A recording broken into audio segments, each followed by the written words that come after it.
नमस्कार, आप देख रहे हैं खबर उत्तर प्रदेश और मैं आपके साथ प्रियंका राजपूत।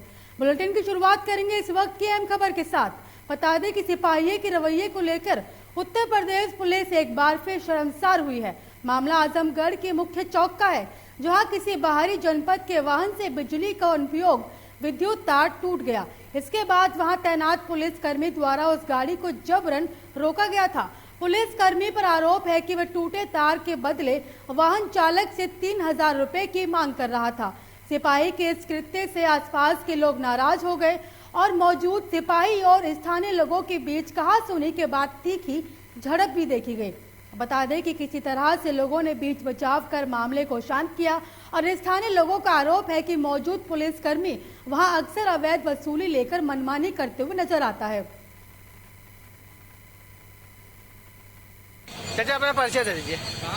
आनंद उपाध्याय, सभासद, पूर्व सभासद नगर पालिका, वर्तमान उत्तर प्रदेश के उपाध्यक्ष। सर अच्छा, अभी यहाँ बहुत लड़ाई झगड़ा हो रहा था, क्या मामला है? यहाँ मसला ये था कि ये तार आप ये केबिल का तार है, ये बहुत दिनों से लटक रहा था। ये तार जी जी, ये तार किसी गाड़ी वाले पिकअप से ये जा रहा था, माल ढोने वाला, उससे टूट गया।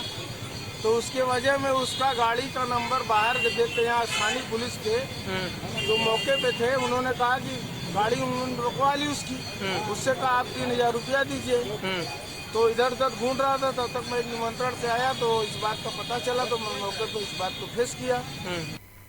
आजमगढ़ में खालिसपुर गांव निवासी यासीन बानो ने थाने में तहरीर देते हुए आरोप लगाया। पीड़ित 1 दिसंबर को खालिसपुर उप केंद्र पर एनएम पुष्पावती देवी के साथ टीकाकरण का कार्य चल रहा था, जिसमें उनकी ड्यूटी लगी हुई थी। दोपहर करीब 3 बजे गांव के ही सैफ और फैज अहमद का कोविड का टीका लगवाने आए तो उनसे आधार कार्ड मांगा गया। इसी बात को लेकर दोनों लोग हम पीड़ित को भद्दी गालियां देने लगे और मारा पीटा भी, जिससे पीड़ित को काफी चोटें आई हो। सरकारी कार्य में बाधा उत्पन्न करने लगे। बता दें कि रजिस्टर भी फाड़ दिया गया। इसके साथ ही जान माल की धमकी देते हुए वहां से भाग गए, जिस पर जीयनपुर कोतवाली में सैफ और फैज पुत्र सरफराज के विरुद्ध मुकदमा दर्ज कर लिया गया। वहीं पीड़िता के साथ आज दर्जनों आशाओं ने इस मामले में कार्रवाई की मांग करते हुए न्याय की गुहार लगाई है।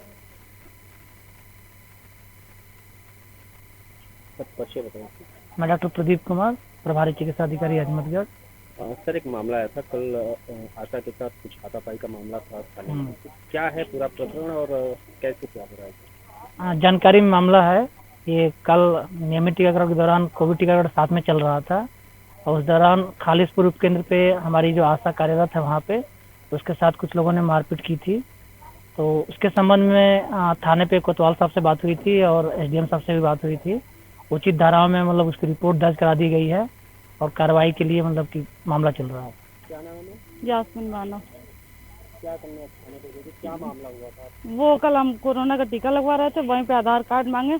आधार कार्ड मांगने की वजह से वो हमारे बाजू वाला गाली देते हुए और हमको मारना शुरू कर दिया। किस गाँव का मामला? खालिसपुर। कौन लोग मांगा? हमारे बाजू का फैज और सैफ। क्यों बात को लेकर के? नहीं, वही कोविड वाला टीका को आधार कार्ड मांगे, बस उतने ही को लेके। थाने में क्या हुआ है? थाने में FIR दर्ज हो चुकी है। अभी नहीं। क्या चाहती क्या है? हमको न्याय चाहिए। बांदा में महिला की हत्या का सनसनीखेज खुलासा किया गया। बता दें कि पुलिस ने निशानदेही पर हत्या अभियुक्त को गिरफ्तार कर जेल भेज दिया। बताया जा रहा है कि गला दबाकर महिला को मौत के घाट उतारा। घटना स्थल पर जूता और गमछे की निशानदेही पर मुखबिर की सूचना पर पुलिस ने अभियुक्त को गिरफ्तार किया। मामला बांदा के कोतवाली देहात क्षेत्र अंतर्गत कुलमोहारी गांव का है।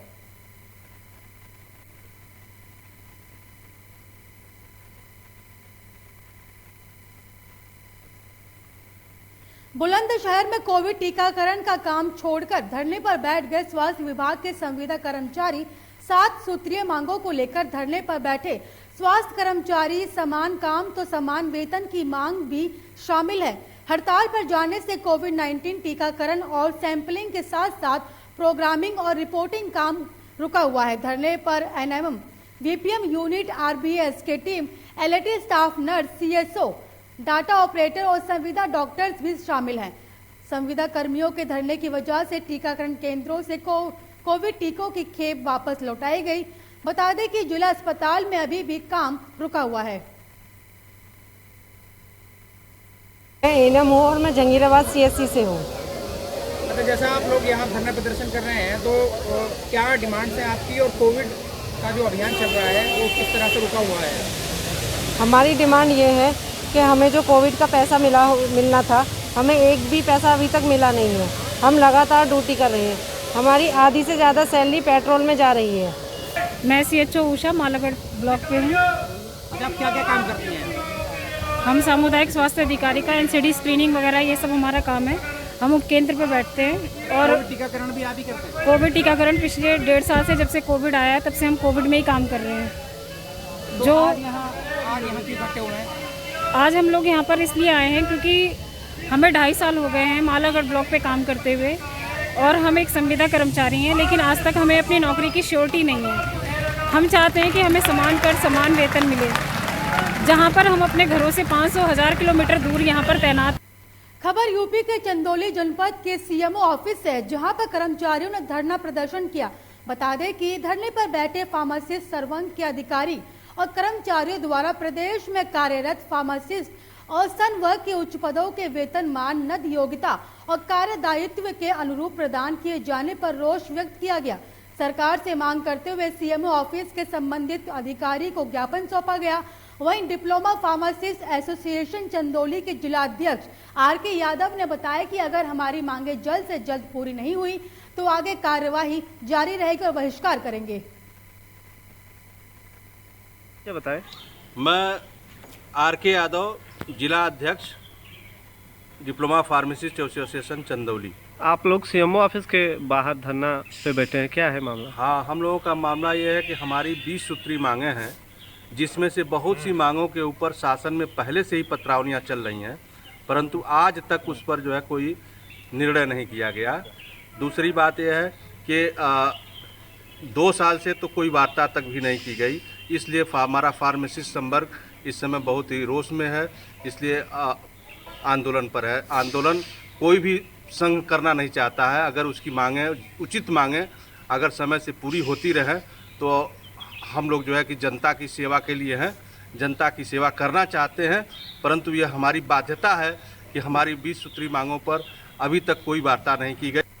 देवरिया के दीवानी न्यायालय के अधिवक्ता विष्णु कुमार जायसवाल ने आरोप लगाया कि 1 दिसंबर शाम 6:30 बजे उप जिलाधिकारी के सौरभ सिंह आदेश अनुसार कोतवाली प्रभारी अनु सिंह द्वारा उनके साथ दुर्व्यवहार करते हुए कोतवाली ले जाकर उनके साथ मारपीट की गई और अगले दिन 4 बजे छोड़ दिया गया। इसी के विरोध में अधिवक्ता संघ का पिछले 3 दिनों से विरोध प्रदर्शन जारी है और SDM और पुलिस प्रशासन कार्यवाही की मांग को लेकर अधिवक्ताओं ने विरोध प्रदर्शन जारी करते हुए न्यायालय के सभी कार्य को ठप कर दिया। इस दौरान करीब 60 कैदियों से भरा वैन जो कोर्ट में पेशी को आए हुए थे, उनको अधिवक्ताओं ने अंदर जाने नहीं दिया और न्यायालय के मुख्य गेट पर ताला जड़ दिया। विरोध किया और उन्होंने कहा कि कोई स्टे है। मैंने कहा स्टे नहीं है, लेकिन मामला न्यायालय में विचाराधीन है। मामला न्यायालय में विचाराधीन है और आप नहीं गिरा सकते हैं। और किस आदर से और किस आदेश से आप यहाँ पे गिरा रहे हैं? तो वो कहने लगे कि ऊपर से आदेश है। हमको ऊपर से आदेश है तो आदेश हमको दिखाइए, लेकिन उन्होंने इनकार कर दिया। इस पर हमारे साथ वो अभद्रता किए, हमको गाली गलौज हमको दिए, अभद्रता किए। और उसके बाद मैं वहाँ तुरंत निकला अपने घर के लिए कागज लाने के लिए, और कागज लाने के लिए जब घर पहुंचा तो वहाँ से पुलिस हमको 6:30 बजे के लगभग उठा लेती है। विष्णु जायसवाल जी जो एक सम्मानित विधि व्यवसायी है, उनका एक प्रार्थना पत्र जिलाधिकारी को संबोधित मुझे प्राप्त हुआ था, जिसमें उन्होंने कोतवाली देवरिया परिसर में उनके साथ मारपीट किए जाने की बात लिखी थी। प्रकरण की गंभीरता के दृष्टिगत तत्काल एक वरिष्ठ अधिकारियों की कमेटी बनाएगी, जिसमें ADM FR साहब को अध्यक्ष बनाया गया, एडिशनल SP साहब को और एक वरिष्ठ SDM को। उनकी रिपोर्ट हमें प्राप्त हो गई थी और उस रिपोर्ट में वैज्ञानिक दृष्टिकोण से पूरा परीक्षण किया गया। विष्णु जायसवाल के साथ जो घटना हुई है उसमें आक्रोश व्याप्त है पूरे अधिवक्ता समाज में, और पूरे अधिवक्ता बंधु हमारे इस सत्याग्रह में लगे हुए हैं कि उनके खिलाफ कोई FIR होकर के कानूनी कार्रवाई की जाए, और जब तक कानूनी कार्रवाई नहीं की जाएगी तब तक लोग हड़ताल जारी रखेंगे और लगातार हड़ताल करेंगे, क्योंकि अधिवक्ता के साथ अगर अत्याचार हो रहा है तो हम आम जनता का न्याय कैसे दिला सकते हैं। ये एक काफी संकीर्ण मानसिकता है पुलिस की कि FIR नहीं। फतेहपुर खागा में तहसील संपूर्ण समाधान दिवस का आयोजन किया गया, जिसमें कि DM अपूर्वा दुबे, SP राजेश कुमार सिंह ने शिकायतें सुनी और उनका निस्तारण भी किया गया।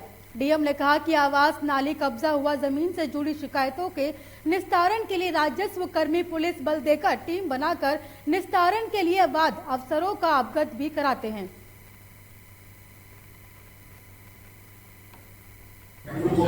जैसा कि मैं आज संपूर्ण समाधान दिवस था, इसमें कितने संपूर्ण समाधान में कितने पत्र आए? आज तहसील खागा जनपद फतेहपुर के अंतर्गत यहाँ तहसील समाधान दिवस मेरे द्वारा यहाँ पर प्रतिभाग किया गया है। यहाँ पर मुख्य रूप से जो समस्याएं हैं राजस्व और पुलिस और विकास के पर्टिकुलरली कुछ ब्लॉक से संबंधित कतिपय जो है वो बिजली विभाग से संबंधित मुख्य रूप से जो प्रार्थना पत्र देखे गए हैं वो इससे प्राप्त हुए हैं। तत्काल सभी को जितने भी प्रकरण हैं जैसा कि बताया अभी समस्त अधिकारियों को पर्टिकुलरली कुछ ऑनलाइन फॉर्म्स इत्यादि की जहां पर प्रक्रियात्मक त्रुटि की जानकारी हुई है, जो शिकायत नहीं है परंतु शिकायतकर्ता को या प्रार्थी को पर्टिकुलरली प्रोसेस का ज्ञान। योगी सरकार के महिला शक्ति मिशन को बढ़ावा देने के लिए उत्तर प्रदेश पुलिस ने महिला सुरक्षा को लेकर 1090 पावर लाइन का प्रचार प्रसार पूरे उत्तर प्रदेश में तेजी से कर रहा है, जिसको लेकर 1090 की टीम ने पूरे प्रदेश में महिलाओं को हेल्पलाइन की जानकारी दे रहे हैं और जनपद जालौन पहुंची। इस टीम ने उरई शहर के प्रमुख चौराहों और कॉलेजों में स्थानीय पुलिस के साथ महिलाओं और छात्र छात्राओं को 1090 हेल्पलाइन के बारे में पूरी जानकारी दी और इसकी उपयोगिता के बारे में भी बताया। सर, मैं इस चीज़ का प्रयोग तब करूंगी जब कोई महिला प्रॉब्लम में है या किसी के साथ गलत बिहेवियर हो रहा है तो उसे मैं बचाने की कोशिश करूंगी। उसके पास फ़ोन नहीं है या मेरे पास है या मेरे पास भी नहीं है, मैं किसी से फ़ोन लेकर उस 1090 पे कॉल करूंगी और मेरी वजह से अगर किसी की जान बच सके, किसी की इज्जत बच सके तो बहुत अच्छी बात है। अच्छा, कितने अपराध इसके अंतर्गत आते हैं कि आप 1090 में बता सके, कौन कौन से ऐसे अपराध हैं? सर, जैसे कि घरेलू हिंसा, सर महिलाओं को घर के अंदर मारपीट करना एंड छेड़छाड़ी, रास्ते में जा रहे हैं कोई परेशान कर रहा है या रेप वगैरह या कोई परेशान कर रहा है। कासगंज में चुनावी रंजिश को लेकर प्रधान के भाई की गोली मारकर हत्या कर दी गई। हत्या के बाद प्रधान समर्थकों में पनपा आक्रोश और पुलिस ने मौजूदा प्रधान को उठाकर थाने में बंद किया। आपको बता दें कि पुलिस की कार्यप्रणाली को लेकर ग्रामीणों ने घेराव किया और मौके का फायदा उठाकर पराजित प्रधान के साथियों ने घर में घुसकर प्रधान के भाई को गोली मारी और जिला अस्पताल के चिकित्सकों ने प्रधान के भाई को मृत घोषित किया। बता दें कि बवाल को लेकर भारी संख्या में थाने पर पुलिस बल मौजूद रहा और पूरा मामला अमापुर थाना क्षेत्र के देवपुर गांव का है।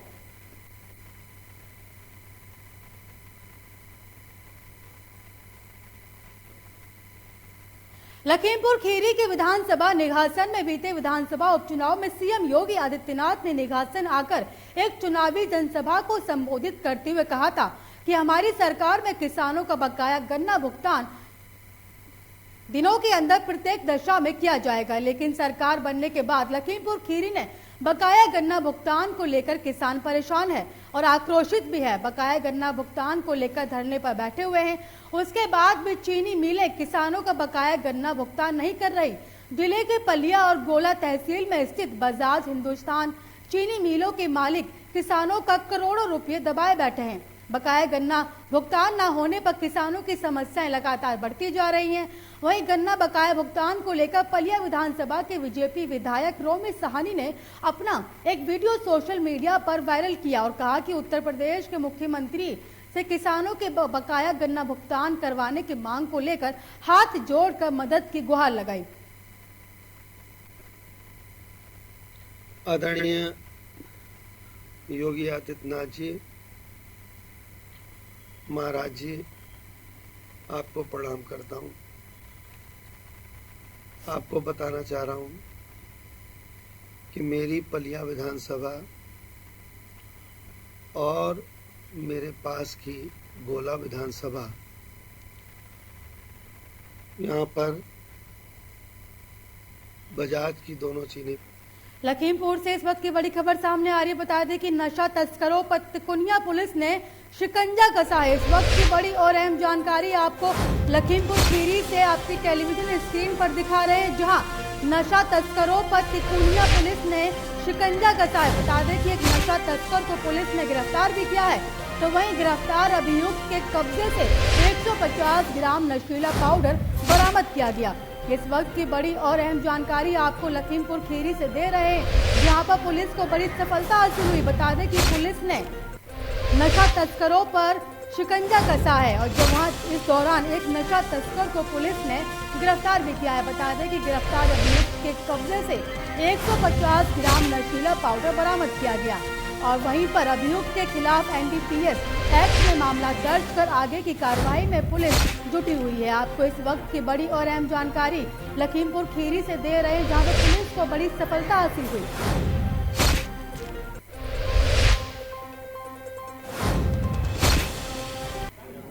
सबसे पहले तो आज यहाँ एकत्रित होने का जो मूल उद्देश्य है, हमारे आदरणीय श्रद्धेय स्वर्गीय श्री नरसिंह पाल सिंह जी की 18वीं पुण्यतिथि का आयोजन किया गया था।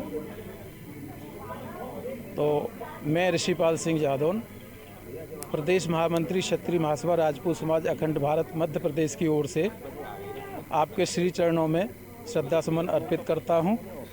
साथ ही मुझे संगठन के वरिष्ठ पदाधिकारियों की ओर से आदेश हुआ कि आज अलीगढ़ में जाकर के क्षत्रिय महासभा राजपूत समाज अखंड भारत की जिला कार्यकारिणी के लिए किसी योग्य व्यक्तित्व का चयन कर जिला कार्यकारिणी का प्रमुख घोषित कर उनके कंधे पर जिम्मेदारी डाली जाए। प्रांतीय नेतृत्व द्वारा अपने 7 सूत्रीय जायज मांगों को लेकर माननीय मुख्यमंत्री योगी आदित्यनाथ से संबंधित एक ज्ञापन जिला अधिकारी महोदय के माध्यम से दिया गया था, जिसके अनुसार मिशन निदेशक कार्यालय का घेराव किया गया, जिसके फलस्वरूप सफल वार्ता न होने के कारण प्रदेश नेतृत्व द्वारा ये निर्णय लिया गया।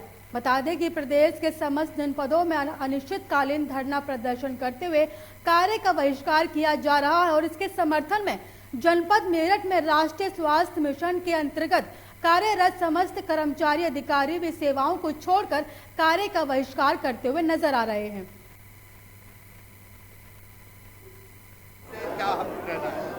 अभी हम आज आए हैं अपने पार्टी के सभी नेताओं से और गठबंधन के लोगों से बात करेंगे कि हमारी क्या तैयारी है और उनकी समीक्षा करके बोलेंगे। आरएनडी के साथ आने से कितना फायदा वेस्ट में मिलना जा रहा है? पूरा फायदा है, पूरा फायदा है, पूरे प्रदेश में फायदा है और जो भी छोटे छोटे दल समाजवादी पार्टी के पक्ष में आए हैं उनसे भारी परिवर्तन की उम्मीद है। 7 दिसंबर को मेरठ के दबथुआ में होने वाली सपा रालोद की पहली गठबंधन की रैली की तैयारियों का जायजा लेने आज समाजवादी पार्टी के प्रदेश अध्यक्ष नरेश नरोत्तम अपने मेरठ पहुंचे। इस रैली को अखिलेश यादव और जयंत चौधरी संबोधित करेंगे। समाजवादी के नेताओं का दावा है कि लाखों की तादाद में इस रैली में लोग पहुंचेंगे और ये रैली नहीं रेला होगा। नरेश उत्तम अगले 3 दिनों तक मेरठ में रहकर रैली की तैयारियों में हिस्सा लेंगे।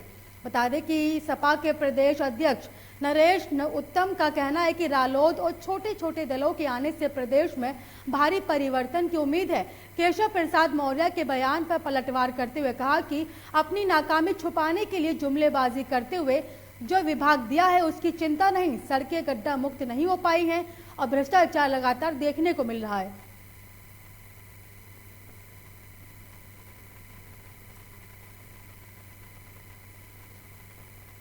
क्या नाम है चाचा आपका? मेरा नाम वीरेंद्र प्रताप है, मैं जगदेशपुर गांव से रहने वाला हूँ। आप ईदको केंद्र आए हैं, क्या है समस्या? हम डाई के लिए आए हैं, डाई नहीं है, यूरिया है इस वक्त। और जब डाई हम लोगों का अभी तो खरीफ फसलों का सीजन है, गेहूं की बुआई हो रही है, तो खेत हम लोगों का उखड़ रहा है, इसके बारे में आपने केंद्र प्रभारी से बात किया? हमने बात किया तो कोई आ रहा है आश्वासन दे रहे हैं। जब हम लोग अगर खेत उखड़ जाएगा तो हम लोग क्या करेंगे? नहर भी नहीं है मेरे पास, तो कोई साधन है।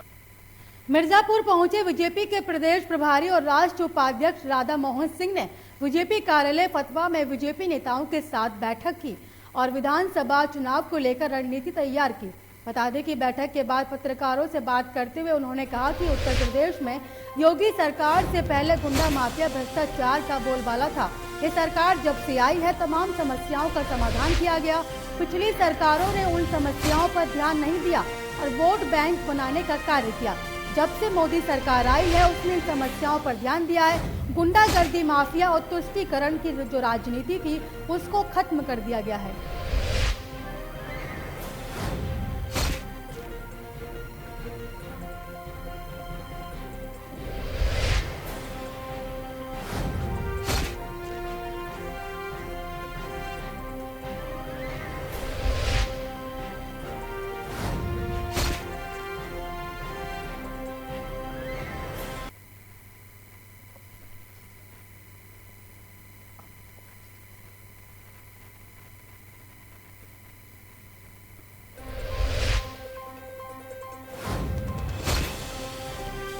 आपको बता दें कि पुलिस ने चोरी की घटना का खुलासा किया है। आपको इस वक्त की बड़ी और अहम जानकारी मुजफ्फरनगर से दिखा रहे हैं, जहां पर पुलिस ने चोरी की घटना का खुलासा किया।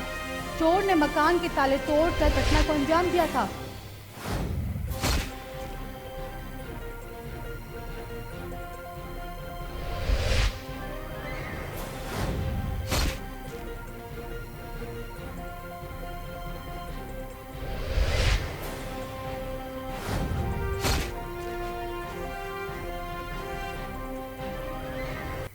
खबर यूपी के चंदौली जनपद स्थित नरसिंहपुर नवीन मंडी से। यहां पर डीएपी खाद नहीं होने से किसान काफी परेशान है। आपको बता दें कि खरीफ फसलों का सीजन चल रहा है, जबकि गेहूं की बुवाई तेजी से हो रही है। वहीं मंडी में डीएपी खाद नहीं होने से किसान परेशान है। वहीं किसानों ने भ्रष्टाचार का आरोप लगाया कि यहाँ की खाद तटवर्ती राज्य बिहार में भेजी जा रही है। जब इसके बारे में केंद्र प्रभारी सरोज सिंह ने बताया कि खाद का ऑर्डर दिया जा गया है और अगले 3-4 दिन में आने की संभावना है। भ्रष्टाचार, माफिया, आतंक, तुष्टीकरण आदि समस्याओं से ग्रस्त की सरकारों ने इन समस्याओं पर ध्यान न देकर अपना वोट बैंक बनाने का, किंतु मोदी जी के मार्गदर्शन में योगी सरकार जब आई तो इन तमाम समस्याओं का समाधान किया। ये तमाम जो जलते हुए सवाल इस राज्य के अंदर थे उनको बुझाने का काम किया और अब ये राज्य बड़ी तेजी से प्रगति के पथ पर अग्रसर है। यहाँ माफियागिरी, गुंडागर्दी, तुष्टीकरण की जो राजनीति थी, जो दंगे होते थे, ये सबसे उत्तर प्रदेश को मुक्ति मिली है। अपना परिचय बताएं। मेरा नाम राकेश कुमार तिवारी है। मैं इस मंडी के ग्राम पंचायत का सदस्य हूँ। यही बगल में अभी मेरा गांव है। वाजीपुर और माधोपुर एक ही जो है इस पंचायत के तहत आता है। आप यहाँ पर इफ्को केंद्र पर खड़े, क्या है समस्या? इफ्को केंद्र पर यह है कि यहाँ डाई नहीं है, यूरिया है। जब यूरिया रहती है तो डाई नहीं मिलता है, डाई रहती है तो यूरिया नहीं मिलता है। हाँ। यही यहाँ की समस्या है। और यहाँ के जो है किसान जो है यहाँ की खतौनी और आधार लगा के जो है बिहार जो है अपनी रिश्तेदारी में सप्लाई करते हैं खाद। क्या नाम है चाचा आपका? मेरा नाम वीरेंद्र प्रताप है। मैं जगदेशपुर गाँव से रहने वाला हूँ। आप इफ्को केंद्र आए हैं, क्या है समस्या? हम डाई के लिए आए हैं। डाई नहीं है, यूरिया है इस वक्त। और जब डाई हम लोगों का अभी तो खरीफ फसलों का सीजन है, गेहूं की बुआई हो रही है, तो खेत हम लोगों का उखड़ रहा है। इसके बारे में आपने केंद्र प्रभारी से बात किया? हमने बात किया तो कोई आ रहा है आश्वासन दे रहे हैं। जब हम लोग अगर खेत उखड़ जाएगा तो हम लोग क्या करेंगे? नहर भी नहीं है मेरे पास, तो कोई साधन है। परिचय बताएं। इफ्को किसान सेवा केंद्र चंदौली का प्रभारी मैं। क्या नाम है? सरोज कुमार सिंह। यहाँ पर कुछ डीएपी की समस्या आ रही है, किसान परेशान है बाहर। क्या है समस्या? डीएपी पिछले महीना तक था, उसके बाद हमारा चूंकि ऑनलाइन चलता है तो सिस्टम में ऊपर लोग देखते भी हैं और हम लोग कंप्लेन कर चुके कि हमारे यहाँ डीएपी की बहुत मांग है, बहुत बड़ा रकबा है मेरे चंदौली का इलाका, इसलिए डीएपी दिया जाए। तो क्योंकि खरीफ फसलों का सीजन आ गया है। हाँ, तो डिस्पैच हो चुका है। सहारनपुर के मोहंडा के जंगल में दून हाईवे पर बस और कार की जोरदार भिड़ंत देखने को मिली। दर्जनों यात्री गंभीर रूप से घायल हो गए। 3 लोगों की मौके पर मौत हुई है। 2 युवकों की हालत बेहद गंभीर है। बीजेपी की रैली में देहरादून जा रही प्राइवेट बस गणेशपुर से आगे निकलते ही मोहंड के जंगल में सामने से आ रही कार से टकरा गई।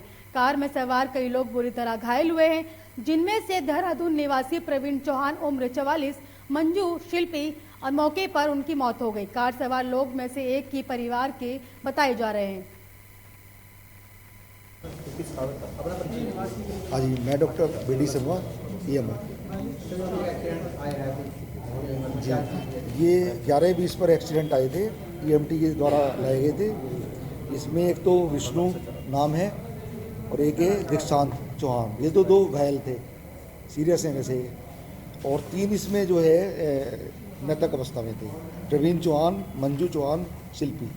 कौन लेकर आया जी? EMT लेकर आए। जो डाउन है वो कहाँ यहीं एडमिट है? ये रेफर हो गए सर, सर्जन के द्वारा रेफर कर दिए हारे सेंटर की।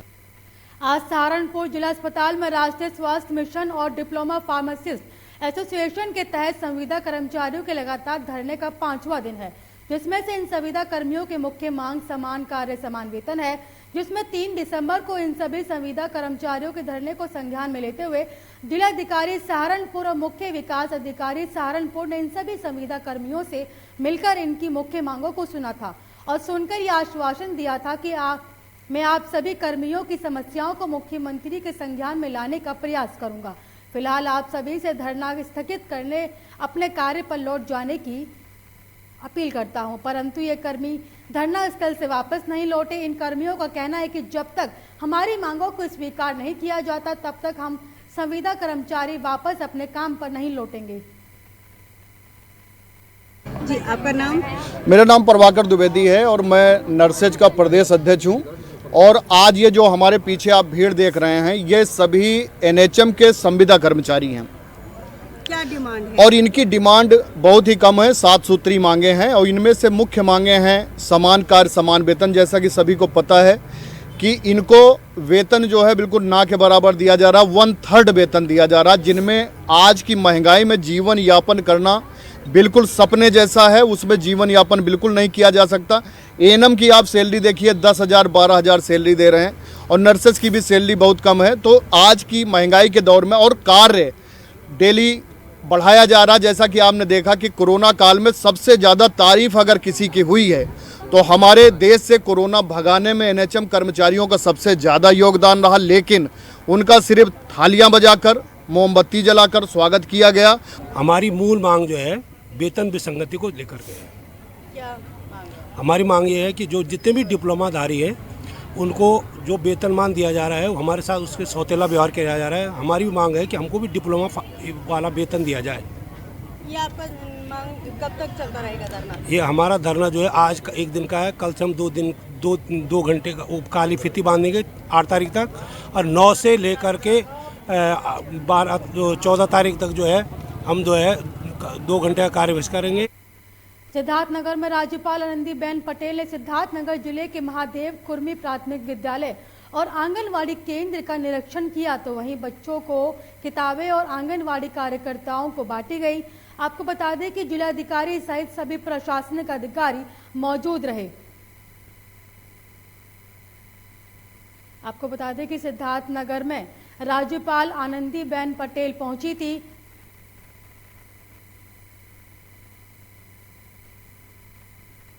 ज्ञानपुर विधानसभा सीट से बाहुबली विधायक विजय मिश्रा पर गैंगरेप का मुकदमा दर्ज कराने वाली सिंगर ने आज भदोही में पुलिस अधीक्षक से मुलाकात की और उसने अन्य आरोपियों पर कार्रवाई की मांग की है। पीड़िता ने आगे कहा कि भदोही और वाराणसी पुलिस उससे जुड़े अन्य आरोपियों पर कार्रवाई नहीं कर रही है।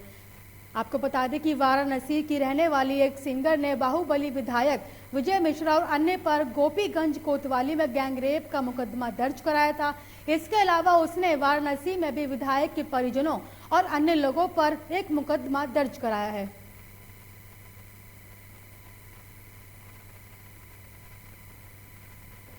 थाना गोपीगंज जनपद भदोही में पीड़िता की तहरीर के आधार पर धारा 376D और अन्य समुचित धाराओं में मुकदमा विजय मिश्रा, विष्णु मिश्रा और विकास मिश्रा के विरुद्ध 2020 में पंजीकृत किया गया था। इस मुकदमे में साक्ष्य संकलित करते हुए विजय मिश्रा और विकास मिश्रा को गिरफ्तार करके जेल भेजा जा चुका है और उनके विरुद्ध आरोप पत्र माननीय न्यायालय में प्रेषित किया जा चुका है। तीसरा जो अभियुक्त है उसकी गिरफ्तारी के लिए प्रयास किया जा रहा है, लगातार दबिश दी जा रही है।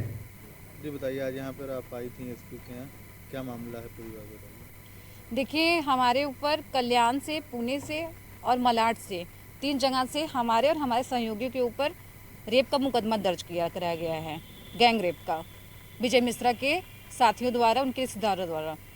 अब बताइए ऐसा ये लोग क्यों कर रहे हैं? मतलब इतने दिन से हम लोगों ने कुछ नहीं किया था, आज हमने विजय मिश्रा के ऊपर मैंने केस कर दिया, गलत के खिलाफ एक लड़की होकर के आवाज़ उठाया, तो मैंने क्या कौन सा बड़ा पाप कर दिया उस कुत्ते के ऊपर आवाज़ उठा करके? कहता है कि मेरे पास इतना केस है, ये भी केस करवा दोगे तो क्या हो जाएगा? पुलिस कुछ कर ही नहीं रही है। मैंने जैतपुरा में मैंने अपने वो ऊपर हुए ये सब के ऊपर मैंने वो कराया था कंप्लेन, ना तो वहाँ पे हुआ ना तो यहाँ गिरफ्तारी हो रहा है। इस बुलेटिन में मुझे दीजिए इजाजत और देखते रहिए लोकमंच न्यूज।